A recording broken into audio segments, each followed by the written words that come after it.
Very good morning to all of you. So today we are going to cover the new part of working capital management, that is the last topic of working capital management.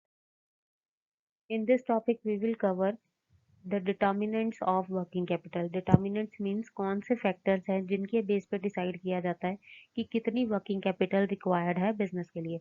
This is a very important topic and this question is regularly being asked in the examination also. तो first determinant is nature and characteristics of business. सबसे पहले ये decide किया जाएगा कितनी working capital चाहिए. ये आपके बिजनेस के नेचर और करेक्टर के ऊपर डिपेंड करता है.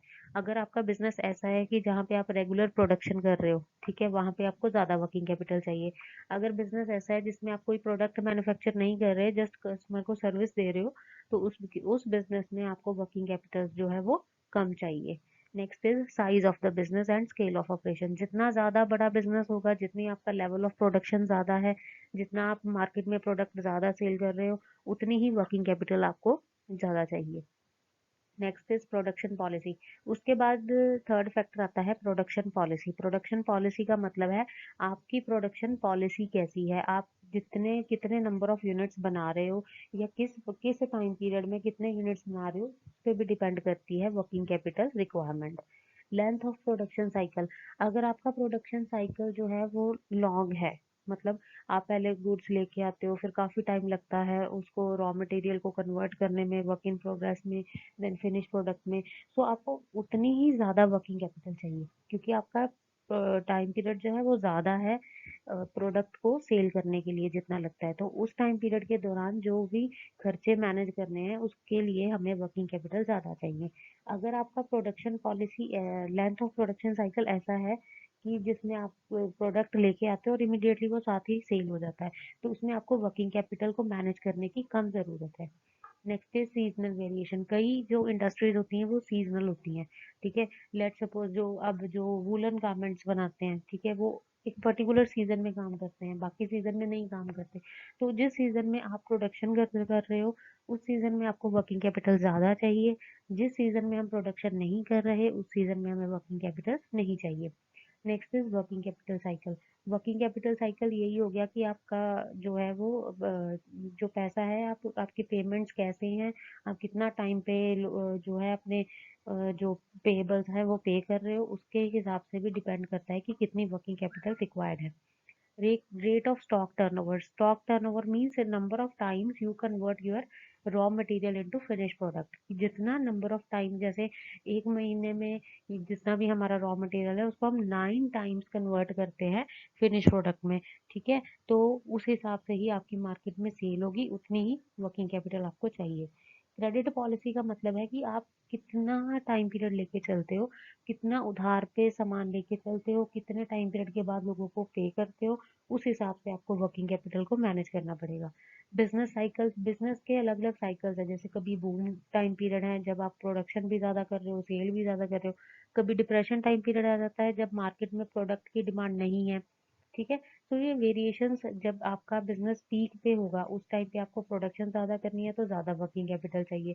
जब आपका बिजनेस डिप्रेशन टाइम पीरियड में चल रहा है, आपको कम प्रोडक्शन करनी है, तो उस टाइम पे हमें वर्किंग कैपिटल जो है वो कम रिक्वायर्ड है. Rate of growth of business. अगर आपकी बिजनेस की ग्रोथ ओवरऑल स्टेबल है, बहुत ज़्यादा तेज ग्रोथ नहीं हो रही है आपके बिजनेस की, तो आपको एक particular level of working capital चाहिए. लेकिन अगर आपकी बिजनेस का ग्रोथ रेट ज़्यादा है तो आपको वर्किंग कैपिटल भी उतना ज़्यादा चाहिए. Price level changes. अगर आपके प्रोडक्ट का प्राइस रेगुलरली चेंज हो रहा है, प्रॉफिट मार्जिन चेंज हो रहा है, आपका कॉस्ट कंपोनेंट जो है उसको आपको ध्यान में रखना है, ठीक है, तो उस हिसाब से भी वर्किंग कैपिटल का प्रोपोर्शन इंक्रीज या डिक्रीज हो सकता है. Next is working capital financing mix. अब किन किन तरीके से हम वर्किंग कैपिटल को मैनेज कर सकते हैं. There are 3 approaches. First is hedging approach, second is conservative approach and third is aggressive approach. अब हेजिंग अप्रोच क्या कहती है. Hedging approach refers to the process of matching maturities of debt with the maturity of financial needs. In this approach, maturity of source of fund should match the nature of asset to be financed. This approach is also known as matching approach. The hedging approach suggests that the permanent working capital required should be financed with the funds from long-term sources, while the temporary working capital requirement should be financed with short term funds. तो hedging approach में क्या करते हैं, हम basically अपनी जो है अपनी फाइनेंशियल नीड्स को मैच करते हैं, हमारे कितने पैसा हमारे पास आने वाला है और ओवर द उसी टाइम पीरियड में, जैसे हम लेट सपोज 1 ईयर का पूरा एनालिसिस करते हैं कि 1 साल में हमारे पास कितना पैसा आएगा और कितनी हमने पेमेंट्स करनी है। ठीक है, तो रिसीवेबल्स को पेमेंट्स के साथ मैच करते हैं इस अप्रोच में, इस कारण इसे मैचिंग अप्रोच भी कहते हैं। तो इस दिस अप्रोच में क्या किया जाता है कि जो आपकी परमानेंट वर्किंग कैपिटल है, जितना पैसा आपको रेगुलरली चाहिए बिजनेस को मैनेज करने के लिए, हर महीने जितना बेसिक तो चाहिए, वो आप लॉन्ग टर्म सोर्सेज से फाइनेंस करोगे। लॉन्ग टर्म सोर्सेज मतलब इक्विटी, प्रेफरेंस, डिबेंचर्स, इनके थ्रू फाइनेंस करोगे। जो आपकी टेम्पररी वर्किंग कैपिटल रिक्वायरमेंट्स है, मतलब जो सीजनल वर्किंग कैपिटल है, जो आपको किसी पर्टिकुलर टाइम पीरियड पे जब वर्किंग कैपिटल को बढ़ाना पड़ता है, वो आप रिक्वायरमेंट शॉर्ट टर्म सोर्सेज से कंप्लीट करोगे। Short term sources bank overdraft हो सकते हैं, शॉर्ट टर्म लोन्स हो सकते हैं, इन चीज़ों के थ्रू फाइनेंस करोगे। तो next you can see in the diagram. ठीक है, परमानेंट करंट एसेट्स है, उसके नीचे फिक्स्ड एसेट्स हैं, ऊपर है fluctuating current assets. So fluctuating current assets जो हैं that are finance through the short term debts, और जो परमानेंट और फिक्स्ड एसेट्स है that are finance through the long term debt plus equity capital. ठीक है, so next is conservative approach. This approach suggested that the entire estimated investment in current assets should be financed from long-term sources and short-term funds should be used only for emergency requirement. अब conservative approach क्या कहती है कि जो भी हमें पैसा चाहिए working capital के लिए, वो सारा हम लॉन्ग टर्म सोर्सेज से यूज करेंगे। शॉर्ट टर्म सोर्सेज वाला पैसा सिर्फ इमरजेंसी सिचुएशन के लिए यूज किया जाएगा। So this is the diagram.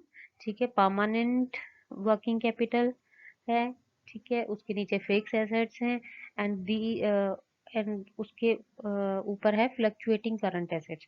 जो फ्लक्चुएटिंग करंट एसेट्स हैं that are only finance through the short term debt, otherwise बाकी सारी जो एसेट्स हैं that are finance through the long term dates.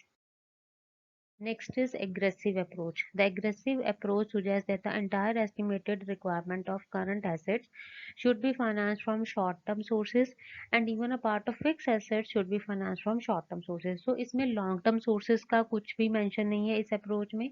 इसमें उन्होंने क्या कहा है कि हमने current assets तो short-term sources के through finance करनी ही करनी है, plus fixed assets जो हमारी है उसका भी कुछ हिस्सा हमें short-term sources के through finance करना चाहिए। ठीक है, so this approach is more risky, क्योंकि इसमें ज़्यादा हम शॉर्ट टर्म सोर्सेज के ऊपर रिलाई कर रहे हैं। शॉर्ट टर्म सोर्सेज से अगर आप पैसा ज़्यादा उठा रहे हो तो उनको जल्दी रीपे भी करना होता है और वो कॉस्टली होते हैं। अगर आप मार्केट से लोन उठा रहे हो शॉर्ट टाइम पीरियड के लिए तो आपको ज़्यादा कॉस्टली पड़ेगा। ठीक है, and it is more profitable also.